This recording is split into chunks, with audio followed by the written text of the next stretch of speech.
Alaska Governor Mike Dunleavy joining me now. Governor, it's wild. You know, you talk about rare minerals from China that we're getting, and now they're expanding into Canada. The U.S. is looking to get them from Canada. What about the U.S.? I mean, it seems to be an America last policy. It makes no sense to me at all. When I read that article, literally I was slack-jawed. I mean, in Alaska, we have 30 to 35 rare earths here in Alaska, not to mention gold, copper, silver, commercial-grade graphite. We have everything this country needs.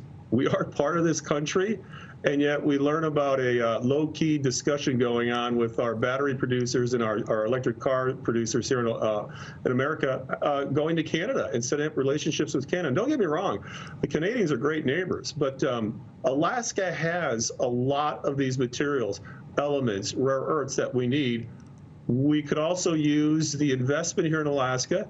We do it better than anywhere else in the world. We have some of the strictest environmental standards there is. So if you're an environmentalist and you want to save the environment on a global scale, do this work here in America, where you can keep an eye on it, and where we do it better than anywhere. Yeah. Well, you certainly do it a lot better than the Chinese, I mean, who are big polluters. But Secretary Blinken was in Alaska last week talking to the Chinese. I understand you talked to him on the phone. Did you mention this subject to him, and how did he respond? It was a very short conversation. What we talked about, I mean, we have a whole host of issues that we're dealing with the new administration on, oil and gas, for example.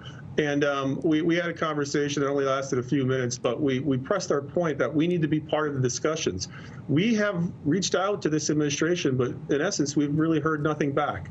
And we got to press our case, but nonetheless, do it here in America, build, buy, and mine here in America, because you're going to keep the jobs here. Right. You're going to keep the revenue here. You're going to keep the wealth here, and you can protect the environment. But right now, it looks like we're on the verge of being canceled, David. Now let me talk about ANWR for a second. That's a beautiful reserve, millions of acres. I may be wrong on that, but it's close to it, and only a small portion of it, under 10%, I believe, would be used for drilling, or was being used for drilling or exploration for oil.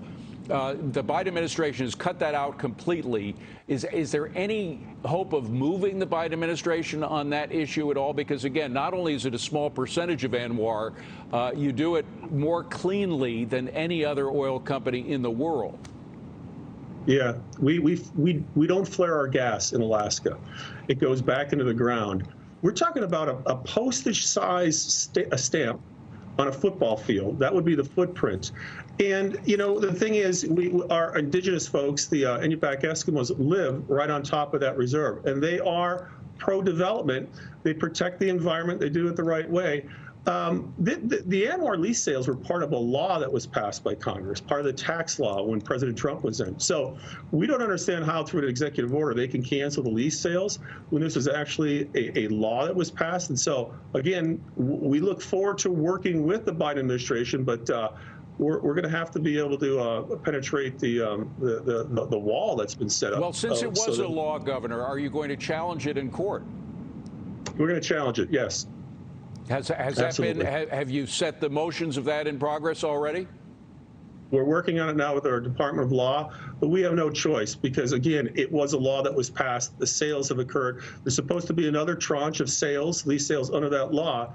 And so we have to press our case. This is the development of ANWR is vital to Alaska and putting oil into the pipeline. It's vital for America. Have they absolutely refused to talk to you about this? Haven't had really any conversation with the administration. We're reaching out. We're trying to get something set up, but we'll keep pressing our case. I mean, you did talk to the Secretary of State about the rare minerals, but you didn't mention to him, you know, by the way, can you do something about the oil leasing? We did, and he said he would pass that on. And we also mentioned to him that there's a lack of dialogue, and we hope to improve that. So he said he would also talk with his members in the Biden administration. So we'll see what happens. Very quickly, because we got to go. But what are the workers who were counting on the work going on in ANWR? What are they going to be doing now? Well, I guess they might be going to Canada to help the Canadians set up mines. to supply America. They're probably going to go where the jobs go, just like anyone does. You go where the jobs are, and that's the problem. We're going to lose opportunity here in Alaska. We're going to lose opportunity in this country. And quite frankly, I think to some degree it's madness. We really have to have a dialogue about what we can do in this country and do it better than anywhere else. Alaska Governor Mike Dunleavy, good to see you again, Governor. Thank you very much for being here. Best of luck to you.